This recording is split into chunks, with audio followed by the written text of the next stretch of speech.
Di masa Bani Israel, berdirilah sebuah kerajaan besar yang dipimpin oleh raja zalim bernama Herodes. Ia bukan hanya mabuk kekuasaan, tapi juga tenggelam dalam nafsu dunia. Suatu hari matanya terpikat oleh seorang wanita bernama Herodias, wanita cantik, cerdas, dan berbahaya. Namun hubungan mereka terlarang karena Herodias adalah istri saudaranya sendiri. Herodes tahu itu salah, tapi cintanya telah membutakan nurani. Dan Herodias dengan liciknya melihat peluang. Ia tahu melalui pesona dan tipu daya, ia bisa menguasai sang raja. Namun ada satu orang yang berani berdiri menentang semua itu. Dialah Nabi Yahya alaihissalam, Nabi suci yang hidupnya penuh cahaya dan kezuhudan. Dengan suara tegas di hadapan rakyat dan penguasa, beliau berseru, "Wahai raja, hubunganmu dengan wanita itu haram di sisi Allah. Barang siapa melanggar hukumnya akan mendapat murka Tuhan." Kata-kata itu mengguncang seluruh istana. Herodes murka, tapi bukan dia yang paling terluka. Herodias, wanita yang cintanya ditolak oleh seorang nabi, merasa kehormatannya hancur. Hari demi hari dendamnya tumbuh dalam hati.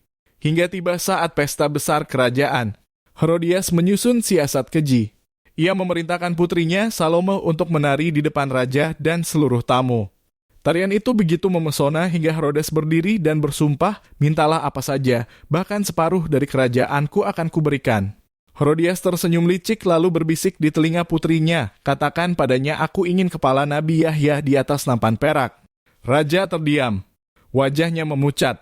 Ia tahu itu dosa besar, tapi sumpah sudah terucap di hadapan semua orang.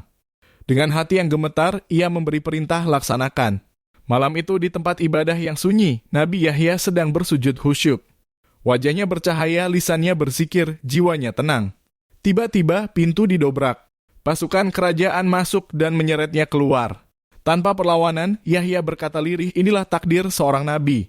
Jika kebenaran harus ditebus dengan darah, maka biarlah darah ini menjadi saksi di hadapan Allah."